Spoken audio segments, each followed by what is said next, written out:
All right, good morning, everyone. Ron Bullis here, co-founder and CEO of Lifeworks Advisors. Really excited to get to have some time and opportunity this morning to share some thoughts on recent economic developments, financial market developments, and Lifeworks investment strategies. We're going to have a jam-packed presentation that I'm going to be running this morning. I'm going to be going through it quickly.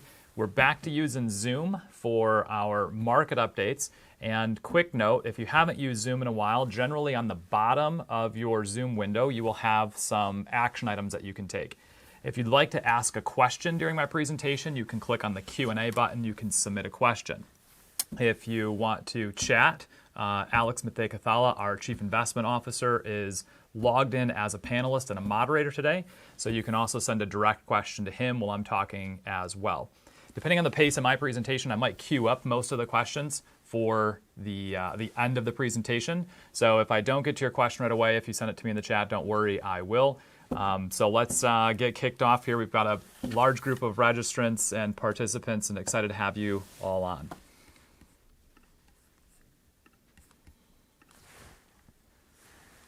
All right, here's going to be a quick agenda for us. We're going to talk about economic developments, financial market developments, and then Lifeworks performance. At the end, I'm going to share some thoughts on questions that we've been getting, not from as many clients of Lifeworks, but from new prospects and people that are coming to Lifeworks the first time, asking questions about what they should be doing, if there's going to be a recession.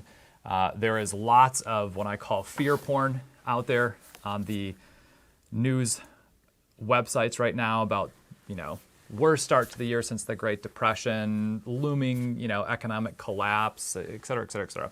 We're going to talk a little bit about those, how we think about them, and why the hard work and strategic foresight that the Lifeworks team has put into our methodologies, how we invest our clients' assets, and how we do financial planning is paying off for you and all of the rest of our clients as well. All right, so let's jump right in. First thing first, something that gets talked about a lot and is misunderstood, but it is important. The federal funds rate. Okay, this is the interest rate that banks theoretically loan money to each other in the overnight lending market. So this is the rate at which banks loan each other money. Okay, the Fed funds rate has been raised, or what they would say tightened, at the fastest pace recorded. Right now, the historical context of this is still important. We've been in a zero-bound interest rate market now for quite some time. The Fed has started raising the federal funds rate again to try and combat or tame inflation. If you look back here on the left side of the chart, the late 70s and early 80s was the Paul Volcker era at the Fed. He actually raised the Fed funds rate to almost 20% to try and combat inflation. So no one knows where long-term interest rates are going to go. No one knows for sure what the Fed policy is going to be. In fact, we'll show here on the next slide that the expectations a year ago by the directors of the Federal Reserve relative to where we're sitting at today is different. But if the Federal Reserve is going to use its primary weapon, which is the Fed funds rate, monetary policy, to try and combat inflation, to slow the economy down, it might very well be that they have a long way to go yet in terms of how high they have to raise interest rates to get to where it's taming inflation. Now, that's not a prediction. That's just looking back at this chart and saying what had to be done previously. How high did they drive interest rates to essentially slow the economy down, drive it into a recession? Then we have a period of time where economic activity has cooled, and then we rebound from there and grow. So back to this real quick. The start of this year and the last few months, the narrative has been driven by the Federal Reserve's rapid tightening, which means increasing of the federal funds rate, and the markets reacted accordingly. This here is a dot plot. You guys have seen this before in Alex's, our Chief Investment Officer's writing and some of his market updates. This is something that he follows closely and listens to Fed meeting minutes and speeches by the different directors, including the Board of Governors for the Federal Reserve.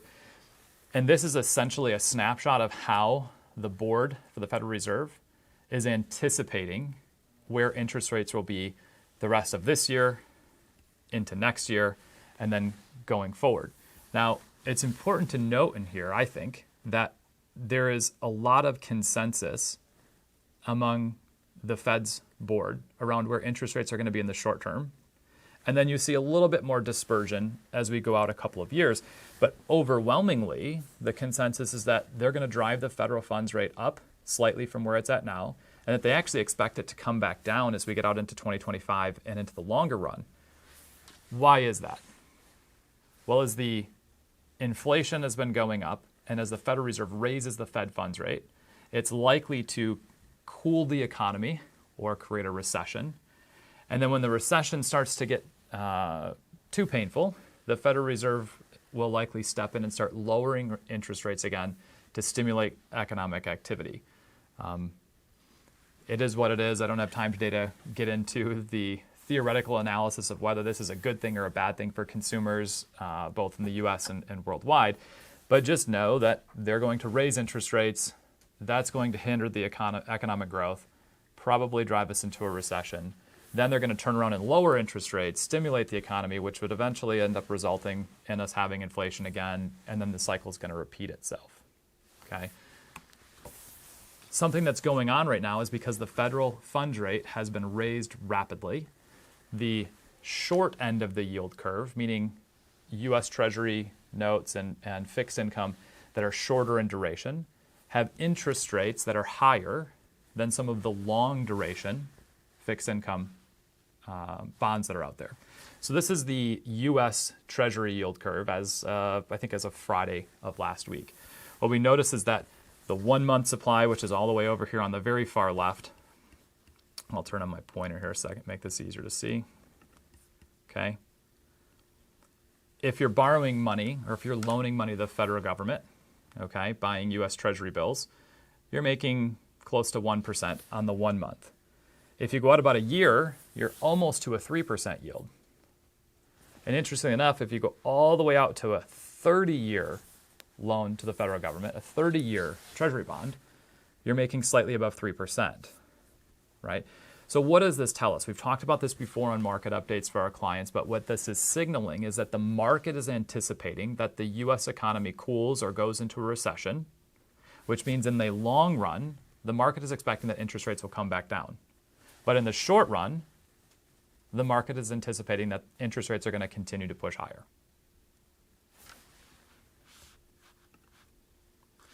Now, one of the most impacted interest rates, and this is something that we're going to spend a little bit of time talking about because it's something that I've been following and tracking closely, is mortgage rates.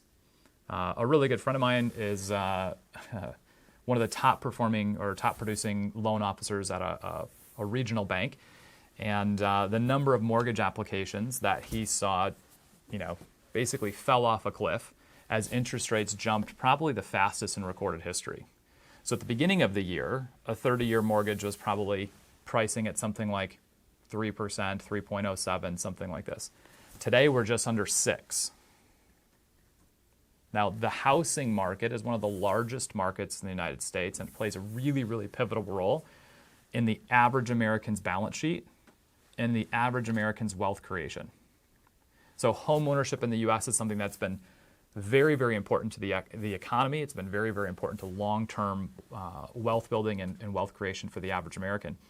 And a jump of 3 percentage points in the 30-year fixed income or 30-year fixed rate mortgages is really significant. It's going to cause a lot of pain for first-time home buyers, for people that were in the process of maybe going from their first home to their second home, right? It's not quite a doubling in terms of what the cost of buying a home is. I'll look at that here in just a second.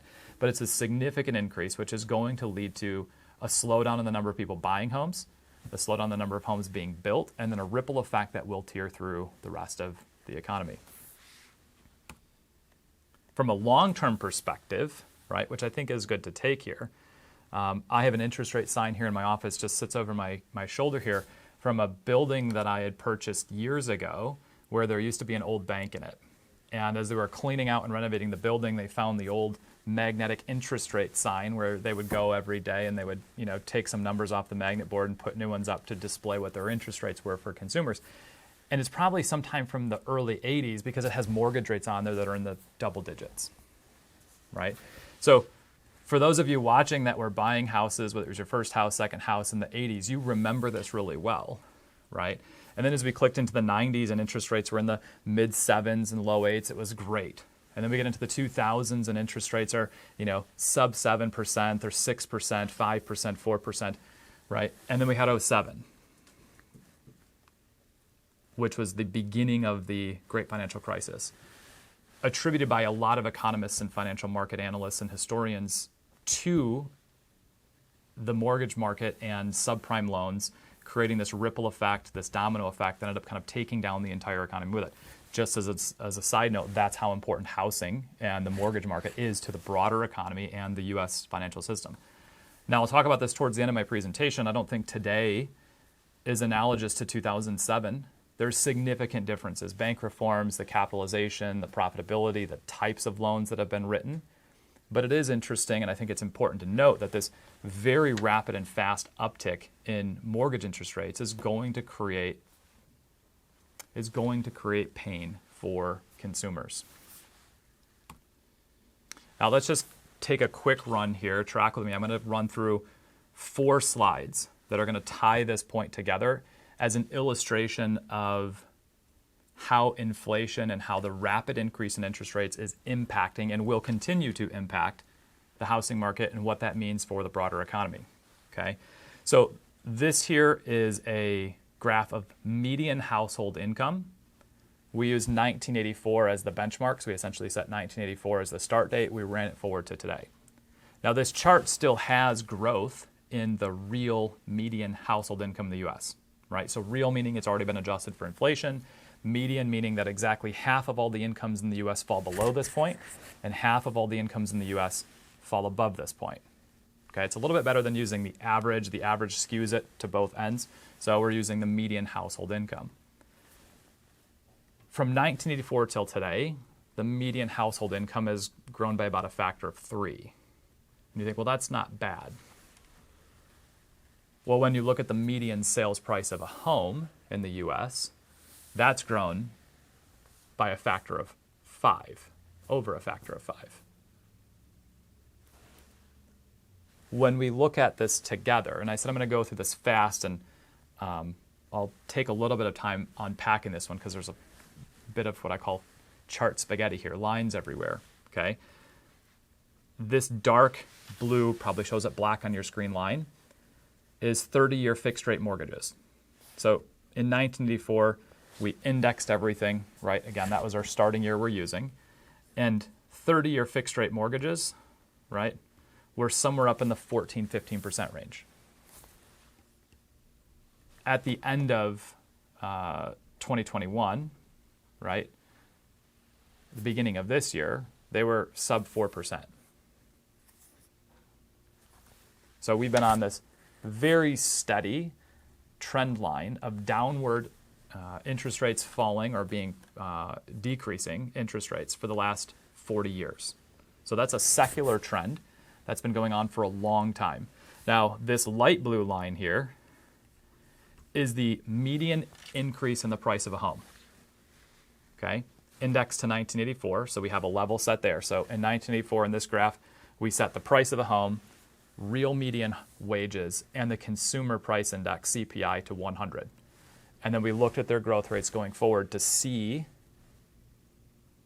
how much more housing prices have increased relative to people's income and their ability to afford it. Okay, so light blue line, median price of a home sold in the United States. This royal blue line is real median U.S. wages per household. There's a significant gap that's happened here. Okay, orangish red line is inflation. Some of the growth in home prices is attributed to tracking to inflation. Okay, a larger percentage of the growth in home prices is more than likely due to interest rate policy. When the average interest rate for a 30-year mortgage was 3% at the beginning of the year, right, the average or the median household income in the United States could afford more home, which drove up demand, more buyers, less sellers, easier to afford. Okay, as that flips now, as interest rates drive up for the first time in a long time, right, it's likely that the demand is going to pull back, which is going to decrease the price of the median sale the median sale price of a home in the U.S. Illustrating that in maybe some numbers, this is not any official quote. This was just our team doing some basic math here, and I think this is an important thing to think about, not even just as it pertains to how increases in home prices and decreases in interest rates or vis-a-vis impact the consumer, but this is the thought process that economists have and that we're using as well when we think about the impact to the American consumer when inflation is 8.5%, 9%, right? So the government's tracking of inflation, the CPI-U is the baseline that they use, right? That excludes food and energy, right? So I'll pause there. I won't go into the details on that, but just track here with some numbers a second. I'll come back to this. I want to show you guys what the impact kind of looks like when we do the math. So 1 year ago, average mortgage rate in the U.S. was 3%. The median home price was $382,000, which means if you just, say they have financed 100% of the house, which they probably wouldn't, there'd be some down payment, but just if they financed 100% of the house, that would give us a mortgage, a principal and interest payment of about $1,628. Okay? When we look at the median household income for 1 year ago, okay, we can see that the median home price at the average interest rate meant that the average American was spending something like 30% of their household income on just their principal and interest payments. Now, everybody has to have somewhere to live, right? And what's happened between 1 year ago and today with a sharp increase in interest rates, you can see in the next column. This is current through June 16th, which is when I had the most updated numbers for the average interest rates from Freddie Mac. June 16th, the average 30-year mortgage was 5.95%. The median home sales price was $428,700. That gives you a mortgage payment of $2,557. That's a 57% change from 1 year ago to today. When you look at that as a percentage of American consumers' income, right, we estimated, based off of some figures from the White House and some other economic research that was done, we estimated what real median U.S. household wages would be. They usually get those numbers off of census data and partial census data, so we had to update them from 2020 forward. But looking at a conservative estimate for real median wages currently for U.S. household income, right, we see that mortgage payments as a percentage of their household income went from 27% to 41%. So when the cost of something is increasing at a rate that's much more significant than the increase to the income of a U.S. household, there's only two possibilities, right? Well, maybe there's three. One, people have to stop spending in other areas to be able to spend here. Two, they have to use other debt sources. And we have seen, and I didn't include charts, but the U.S. consumers' use of credit cards has been skyrocketing again. So the average credit card balance of an American has been going up dramatically the last few months, likely as things like the home prices, rent prices, maybe more importantly, gas prices having doubled, and in some cases more than doubled, right? That kind of increase to the average American's budget really, really is challenging for them, okay? So nobody can predict what's going to happen in the market. In fact, Alex wrote a great piece. It's on our new website called Finance in the Market Should Be Demystified, where we point out that people who make claims like, well, the S&P 500 is going to do this, or my prediction is that the economy is going to do this, or whatever this is, they're just as likely to be right as they are to be wrong. So when we're talking about this stuff here at Lifeworks, and I've said this a lot, and I'll just say it again, we're not making a prediction as to where we think the world's going. We're looking at what the current economic developments are, right? And then we're saying to that, like, what is the impact to consumers, right? We're not saying that we should take this data and now go say, well, we think the housing market's going to get hammered, so we're going to tell all of our clients not to buy homes. Like, that's not what's happening here. But being informed as to what's going on in the economy and what things such as like housing prices and home sales are a lagging indicator, meaning the pain is yet to be felt, does give information that can be useful to you, our clients, and us as we're making longer term decisions, right? Things like that. Okay, let's talk a little bit about recessions. There's a kind of a non-technical definition that's used in a broad concept, which is this: 2 consecutive quarters or 2 consecutive periods of time where real gross domestic product has declined would be the definition of a recession for an economy. So we saw economic output, real gross domestic product, decline previously. We won't know where Q2's print is going to come until sometime late in July, right? Economists and statisticians that track this stuff put a probability fairly high that the U.S. enters a recession by this definition, meaning a decrease in economic activity, sometime in the next year, right? I don't think it's likely going to be a recession that impacts everybody uniquely. When I look at, in fact, I was having coffee with my neighbor over a bonfire last week, and he asked me the question. He said, "Ron, who do you think is most likely to be impacted by what's going on in the economy? Like, is there a group of people or persons?" And I said, absolutely there is. The bottom 90% of Americans by household wealth and household income are likely to be hit the hardest. The bottom 50%, it's likely to be devastating. So the last decade plus, with low interest rates, the longest bull run in the U.S. Stock market in history, has had an outsized benefit on people that own financial assets and already own real estate. For somebody who's 22, just graduated college, stepping into their first job, trying to pay utilities, pay student loans, and figure out how to buy a house in this environment, going to be really difficult. For somebody who is already at the margin, like just making ends meet, and all of a sudden the price of their gas and utilities doubles, right? Going to be really, really challenging for them going forward.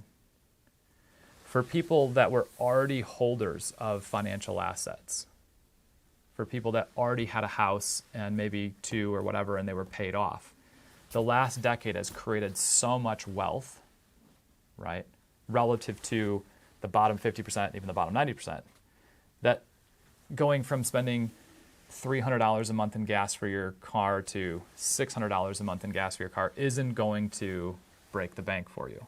And I'm not saying you, meaning you, the people that are watching this directly, but thinking about this collectively. Most of Lifeworks clients are people that have accumulated financial assets. They've been planning well. They've been disciplined, right? And it's likely that this economic environment we're in isn't going to be fun, right? But it's not going to have the same impact on most of our clients that it will on people that are young professionals just starting, people that were already in the bottom 50% from a household income standpoint. The ability for those groups to afford things in our current environment is going to be really challenging. So, digression real quick, back to the technical definition of a recession. The National Bureau of Economic Research defines a recession as a point at which a peak is achieved, which means economic productivity has kind of stagnated and then starts to fall. And a trough, meaning think so peak, trough, a trough is where the decline in economic activity has stagnated and now it's starting to increase again. So the National Bureau of Economic Research tracks recessionary periods a little bit different, but this is probably the more accurate one to look at, right? They're looking at peak to trough and then trough to peak. That would be called a business cycle, right? So I wanted to have this on here, and for everybody watching, this is recorded. We'll push out the recording plus the slides probably sometime late tomorrow, right? So you can go through this and read it in detail. But a takeaway is this. Next time someone tells you or you read an article that the end of the world is coming, that the U.S. financial markets are going to collapse under the weight of, the unprecedented debasement of our currency, meaning the Federal Reserve printed so much money in the last couple of years because of COVID that they've debased our currency and the economic markets are going to collapse, and oh my God, you should run out there and do fill in the blank. Most of those people are selling something, right? They're selling an annuity, they're selling gold, or they're selling something, right? But next time you read that, I want you to remember these numbers because I think these are really important. They've helped me personally as I have weighed the challenges of helping our clients and Lifeworks, right, navigate periods of economic uncertainty, right? from 1854 to 2020. Okay, so as far back as they've been tracking this, they've tracked 34 recessions, which again means they measured that economic output has peaked and then fallen. That's the National Bureau of Economic Research definition of recession. So 170 years, we've had 34 recessions. Now, this would also include the Great Depression because they don't distinct between the two. They don't draw a distinction. They just look at this in terms of peak economic activity and decline. The average duration in months from when economic output peaked to when it bottomed out is 17 months. Now, the average duration then of growth from the trough back to the next peak is like 41 months. Okay? Why is this important? Let's say that the news and the economic print does in fact establish that the U.S. is in a recessionary environment. It's not going to last forever. It'll probably be shorter than what most people think it will be. Not talking about the pain to the average consumer. I think it's going to be very, very painful for people in specific groups. But it's probably going to be shorter in duration than what most people know.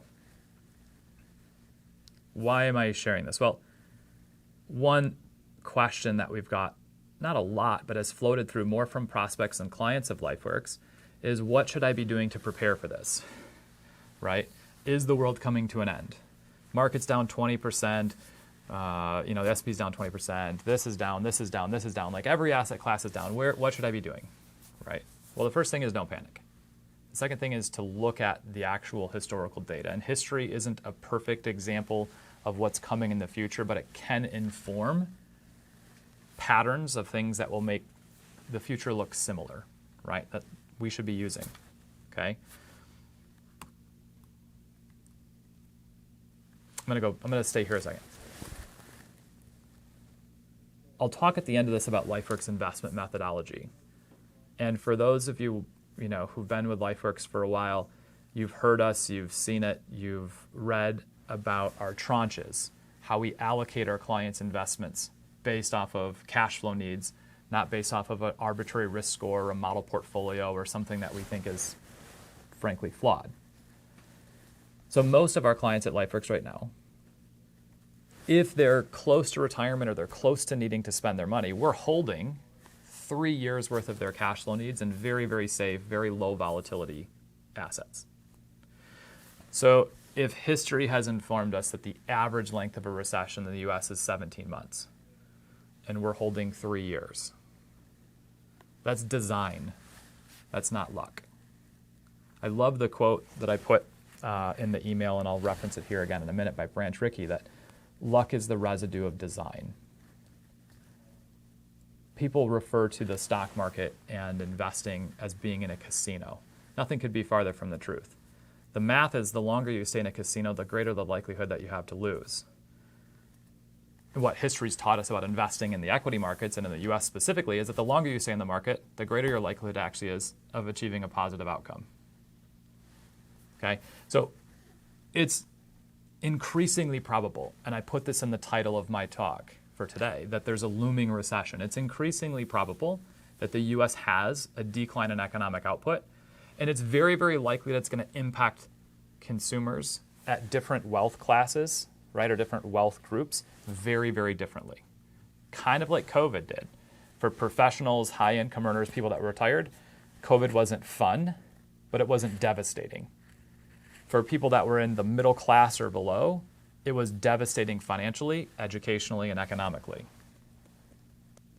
So as you're reading the news, as you're taking in information, as you're having conversations with friends over golf or coffee or wherever, and they ask questions about this, just remind them that recessions happen. Business cycles are a part of economics.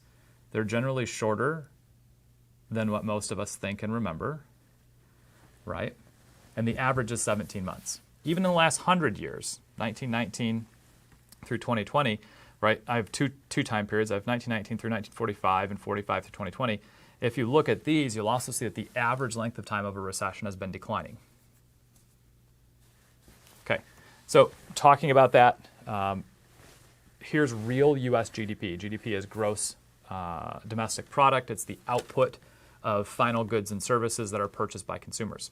Okay, we can see that we have been on an upward trajectory for over 10 years now in terms of economic growth, economic output. Okay, then COVID happened. Whether the decrease in economic output was due to government responses or not, like, I'll let you discern how you want to interpret that. But we had declining economic output. Then the economy opened back up, different states opened up faster, different industries opened up faster, and economic output resumed. It's almost as if you could draw a line between these 2 points and say if COVID hadn't have happened, we would probably just have continued on the same trajectory. But what we're seeing now is something that some economists are still pointing to as like kind of residue of COVID, right? The Omicron variant or this or that, right? But in Q1 of this year, we saw economic activity decline. We won't know about Q2 until late July when they give us the first estimates, and then we'll get refined estimates sometime in August, right? Mid Q3. But it is looking like it's breaking off of this trend line slightly, right? So again, just to show the point that there is a looming recession, the probability of it is increasing every day, but it's not something to be afraid of. All right, let's switch gears real quick. If you guys are throwing questions at me, I'm going to pause here just a second. See, okay, awesome, clear there still. Okay. Let's switch gears, talk a little bit about what's happened in the financial markets so far this year. Most everybody's probably read these headlines, so I'm going to go through a few of these quickly, and then we'll talk about one in particular. So here is the S&P 500's year-to-date cumulative return, and this is as of market close on June 21. We said the S&P 500 is down about 21%. So if I go on CNBC, if I go on, a news website, you see the headlines like worst start to the year for the U.S. equity market since the Great Depression, right? Maybe that is or isn't true, right? But what does it mean? Does it mean that we're going into a Great Depression? Does it mean that the market's going to finish lower than it's at now? There's also, before I started this talk, I was just glancing at some news articles. I always regret doing it. And people were, opining about the market's actually going to finish up and we're going to have the biggest whipsaw we've ever had. Maybe. Don't know. But what I do know is broad-based U.S. equities down. What's interesting about this time and what's causing consternation for a lot of investors and what's blowing up a lot of model portfolios is at the same time the U.S. equity market was declining, we also saw this very, very rapid increase in interest rates. And interest rates are inversely related to the value of a bond, meaning when interest rates go up, the value of people's fixed income or bonds declines, all else being held equal. So this year, this first almost 6 months of the year, not only have we seen the equity markets get hammered, but what has traditionally been thought of as a diversification tool, some kind of downside protection, an anti-correlated asset maybe, fixed income has traditionally been sold to investors as having those properties. And then we look at it. The Barclays aggregate bond index, we just usually refer to it as the AG. It's an index of all the investment grade bonds in the U.S. and it's a massive, massive market. Okay, so there are people that are holding fixed income investments that are slightly better than this probably, and there are people that are holding fixed income investments that have significantly worse performance. But looking at the aggregate of all the investment grade bonds out here, we see that the bond index is down almost 12.5% for the year. So what that leads to, well, I'll do one more slide first. This is the EFA, which is essentially an index of 21 developed markets outside the United States. So think like Great Britain, Japan, France, Germany, things like this. So this is a good index to use when looking at how developed markets in other significant economies have been faring. Their equity markets are down almost identical to the U.S., down 20.7%, very close to the S&P. Okay, so where I'm going with this is if you're looking and saying, well, what's the impact to somebody who is holding a 60-40 portfolio, right? This traditional kind of all-weather, bellwether approach to investing. 60% equities, 40% fixed income, right? Well, we know that the fixed income, the bonds, have their value has been pushed lower as interest rates have been pushed higher, and that's likely to continue. We also know that the equities have been battered lower as well. So a 60-40 portfolio would be down in using this as the proxy, right? Using the S&P 500 and the Barclays Ag would be down something like 17%. Now, historically, that's not terrible, but it is unique in that having bond prices, fixed income prices, hammered this hard at the same time equities is something that for most investors they haven't seen or experienced before. And this is causing a lot of pain for people that have a traditional approach to asset allocation or a model portfolio with a traditional investment advisor or firm or something like this. One more here about the markets. I'm going to talk about Lifeworks and then take some questions. If you've watched our market updates before, if you've read stuff from Alex or myself, you'll know that we talk about this CAPE ratio. This is something that was created by Robert Shiller, who's a Nobel Prize-winning economist at Yale.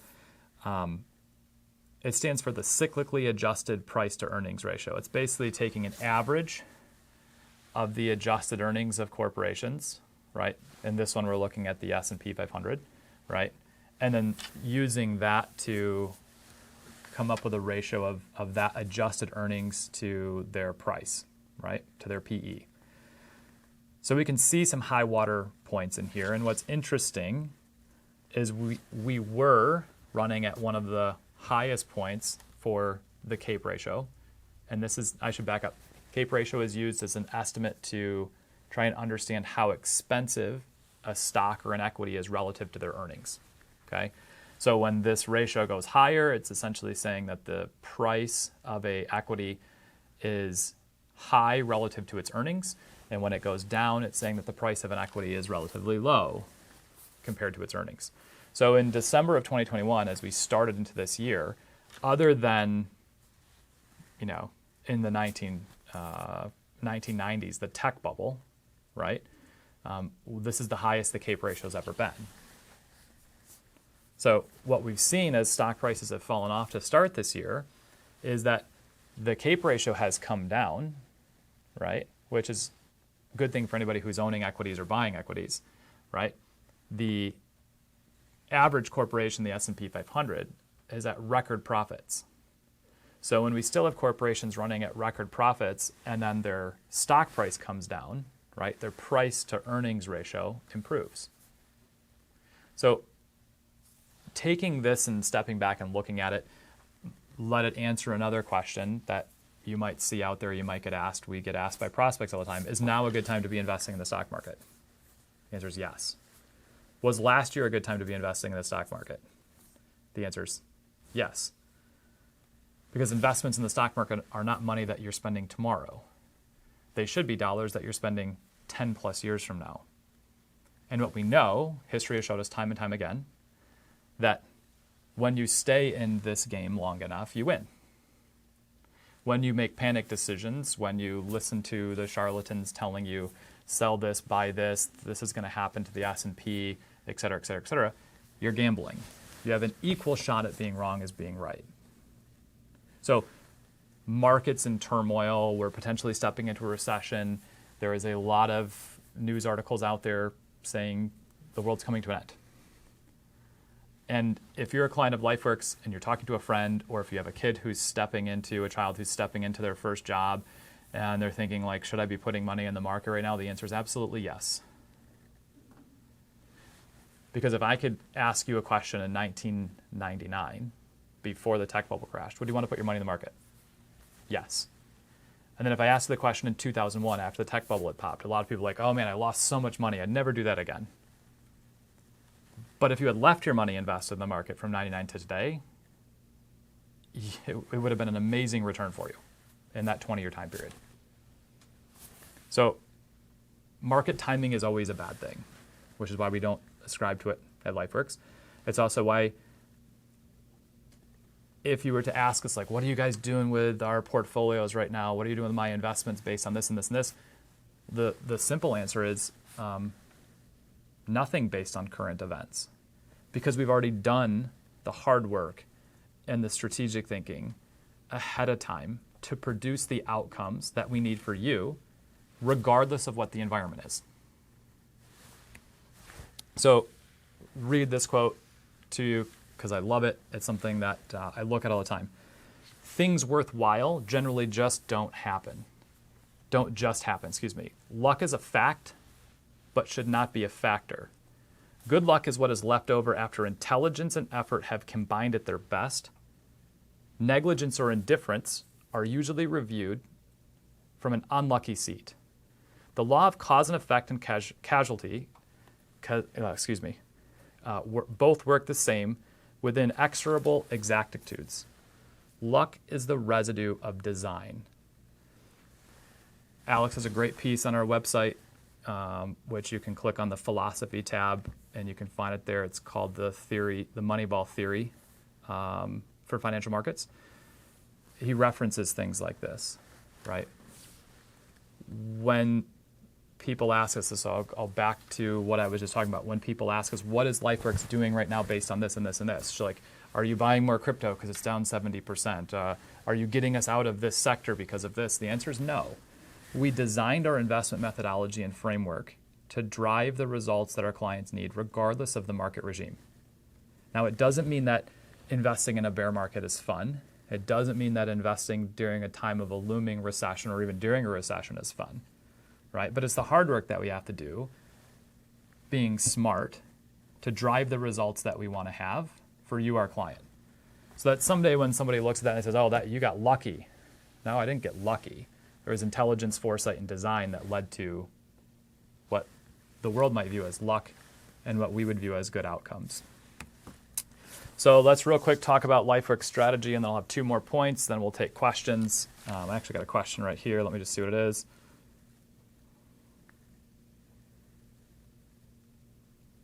All right, great question from Milan. Does Lifeworks consider alternatives such as managed futures? There is an interesting all-weather fund that blends traditional equity indices with managed futures. That's up 6.8% year to date.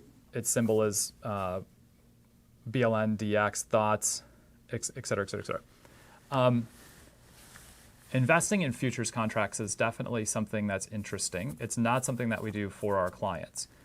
There's a very important distinction to make between a fund or a portfolio, like this one that you're referencing here, Milan, and an individual client's portfolio. A fund has the advantage of having one singular mission, right? They have their investment policy statement, they have their thesis for how they're going to achieve it, and they invest to that. They're not dealing with asymmetric issues that come up from individual planning needs. Cash flow this, got sick here, car crash, et cetera, et cetera. They don't have to even think about those things, right?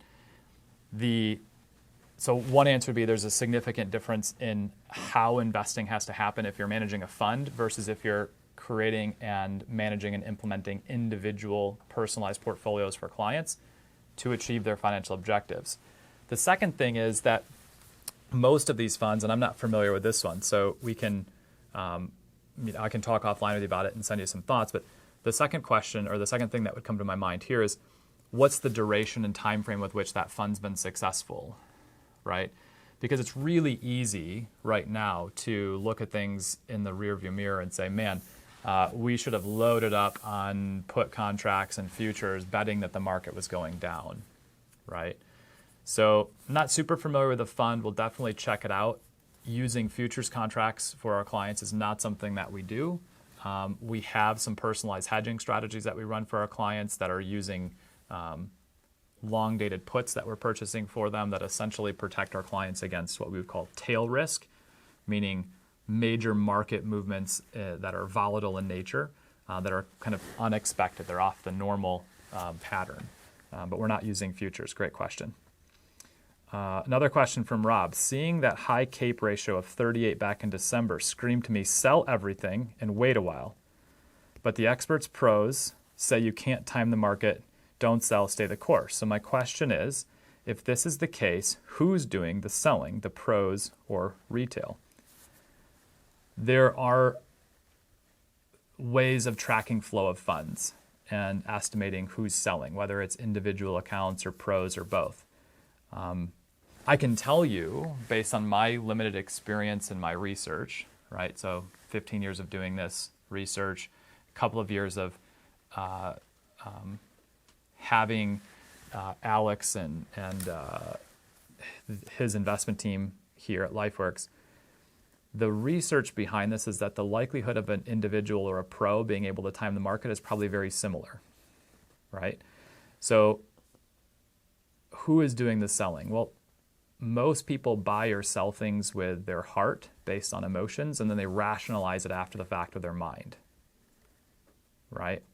So I'm less concerned with who's doing the selling, whether it's pros or individual investors, because the market itself is so large, and the information that's being processed by millions and millions of trades and millions of market participants every minute of every day, because even though we haven't open and closed the market, there's after hours trading, there's electronic trading, there's stuff happening all the time. The amount of information that the market is generating drives to the idea that there isn't some arbitrage somewhere that would last for any period of time between what one person knows and another person knows. The markets are efficient, right? And they may have periods of time where there's inefficiencies, right? But a pro selling, they might be selling because their investment mandates changed, or because they manage funds for individual retail investors or for 401k plans, and the individual investors are selling, right? So I would be less concerned with trying to figure out who's selling, Rob, because I don't think that there's any information that you would get from saying like, well, Warren Buffett's not selling right now, he's staying the course, so therefore I should. How him and his team, I'm just using him as an example, as a proxy, how him and his team of professional investors are thinking about their investments is dramatic. I guarantee you, it's so dramatically different than how you should be thinking about your investments as an individual investor, right? So endowments, something like Berkshire Hathaway, right? A fund, most of them have an indeterminate time frame, meaning they're not going to live, they're not born and then they live for 90 years and then die like we have to deal with as individuals, right? Theoretically, their mandate goes on and on and on forever. So even how they invest their money and how they're thinking about timing is different. Now, what's interesting here, and I'll belabor this a little bit, is how Lifeworks operates our investment methodology using our liability-driven, we'll just do this, I'll go here for a second. Using our liability-driven methodology is probably similar to how large pension funds and endowments think about asset and liability matching when they're making investments. I'll give you an example. So a pension fund looks at all of their pensioners, and then they have an actuary that estimates like how much the fund's going to have to pay out in benefits every year from today forward, right? Based on that stream of liabilities or those stream of cash flows that they have to pay out of the fund, they can calculate a couple of really important things. They can calculate the minimum rate of return that the fund needs to earn in order to support that. And then they can also look at the liquidity needs of when they have to pay each of those liabilities out, when they have to pay those cash flows. So they're not holding equities for money that they're paying next year for their pensioners.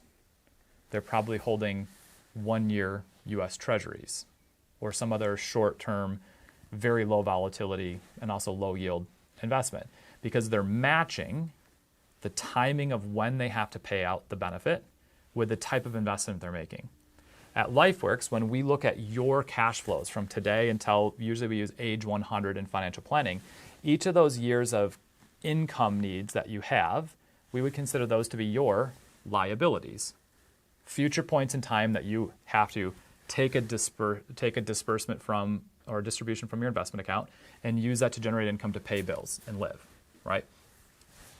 We're looking at those liabilities and when they happen, and we're matching the appropriate asset that has the right amount of risk to it to that time frame, okay?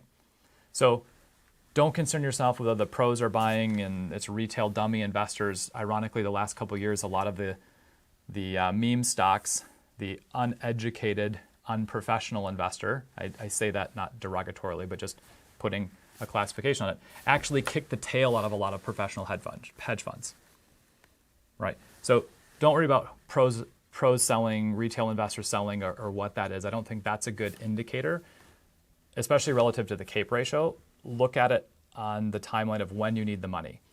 I can tell you from looking at history that dollars that you don't need to spend for 10 plus years into the future, the highest probability of achieving a rate of return that outpaces inflation is to own U.S. large cap equities.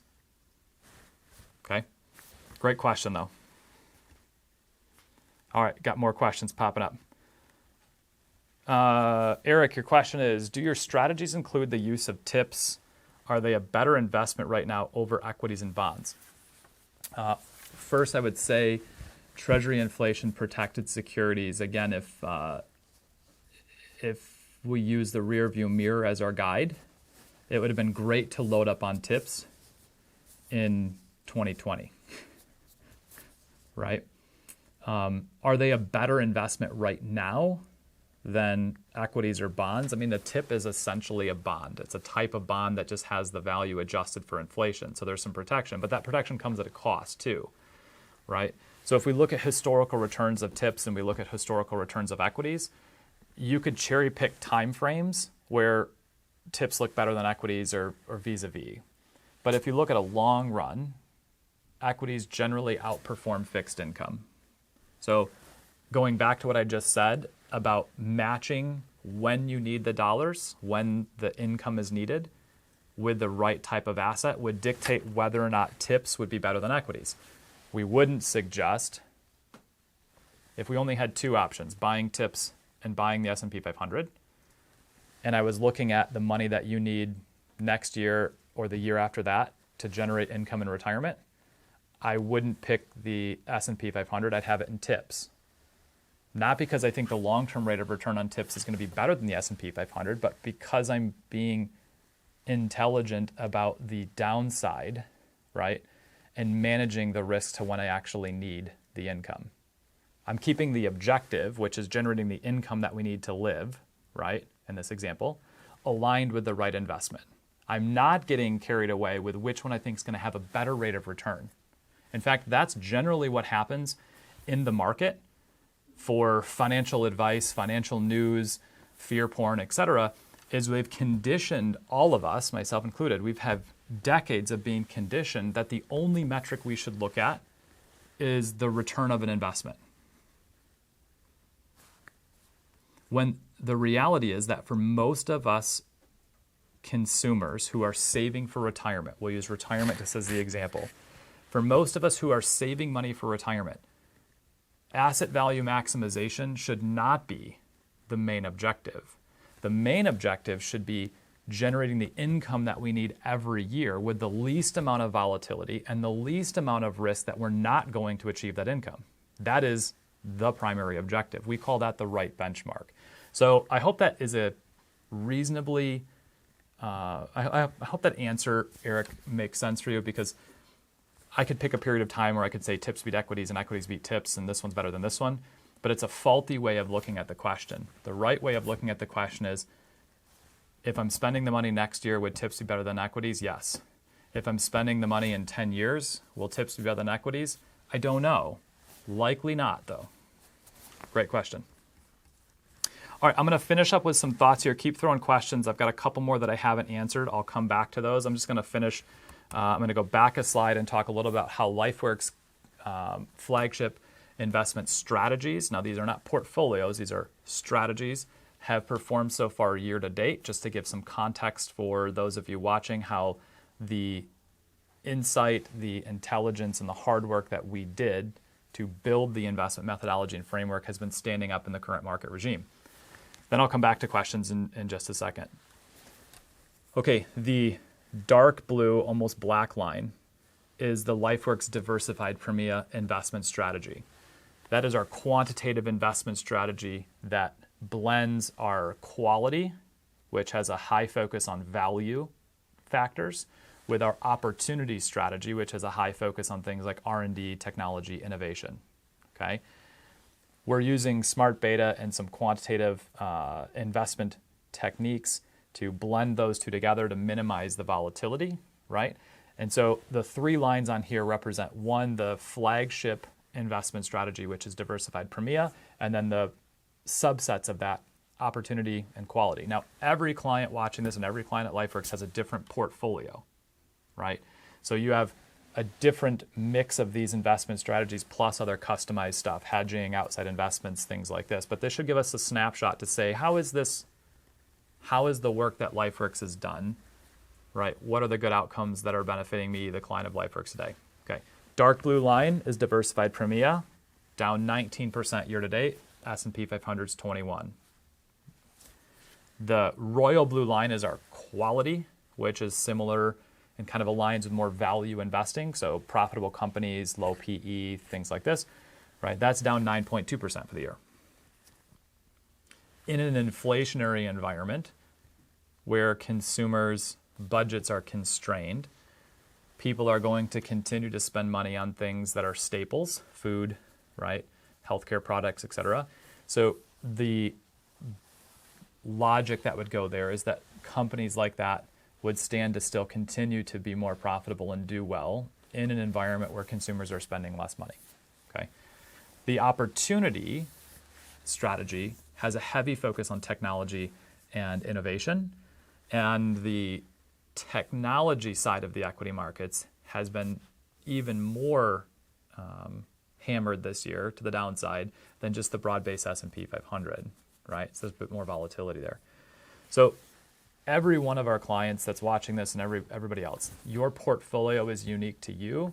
It's unique to your liabilities, right? It's unique to your cash flow needs. The strategies that Lifeworks have are the building blocks that we use to create your portfolio, okay? So 3 quick observations that tie to some questions that I've had advisors send me and that I've had prospects and a few clients ask over the last couple weeks. And then I'll be taking a few more questions. We're pushing into our hour here. First of all, today is not 2007. Looking back at history is good to learn from, but I said it earlier in my talk, I got a little ahead of myself. What caused the market's collapse in the great financial crisis in 2007 is not likely the same setup, the same deck of, or the same hand of playing cards today. Okay, we don't see this pervasive subprime mortgage problem out there, right? We don't see undercapitalization of banks and financial institutions. We also still have a Federal Reserve that showed us in COVID that they were willing to do whatever it took to prop up the markets. History will be the judge whether that was good long term, right? So this isn't 2007, right? Investing in a down market is not going to be fun if you allow yourself to be kind of whipsawed by news, financial market pundits, analysts, stuff like this, right? We call them the market charlatans. The increasing probability of recession also adds to everybody, including me. It adds to all of our discomfort and uncertainty over the future.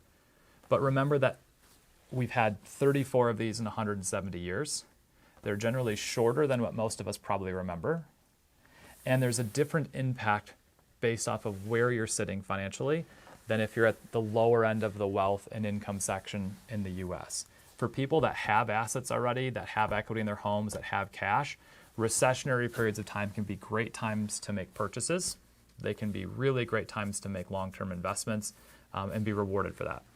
2, take some comfort in knowing that luck, I'm playing tongue-in-cheek here, that luck, good outcomes, is the result of the hard work and intelligent decisions that we've made together, you and us, right, in building your financial plan and designing an investment methodology that intentionally focuses on the right benchmark, creating the income that you need when you need it, not just trying to go out there and maximize asset returns. So for those of you that are close to retirement or in retirement, and I've talked to a handful of you, friends and clients over the last few weeks, we already know where your income is going to come from out of your portfolio for the next 2-3 years. We can sit back and have a cup of coffee and say, this recession that's likely coming in the market right now isn't fun, but I'm not selling assets that are down to create my income. And I'm not going to have to do that next year or the year after because we've had foresight. We strategically planned not for a recession, but we planned for generating the income that you need when you need it. And the third thing is, and this would pertain to questions that we've gotten, that I've had the advisors submit to me from their clients. What should we be doing? Well, one, we shouldn't be making any massive moves in your portfolio. We're not going to be doing that because we've already, again, been strategically looking down the road with foresight at events like today and saying, is the system we built, the methodology we built, going to produce good outcomes regardless of the market and regardless of the economy? Yes. Focus on what you can control. I had a question from somebody, should I buy something? I talked about that one last month in our market update.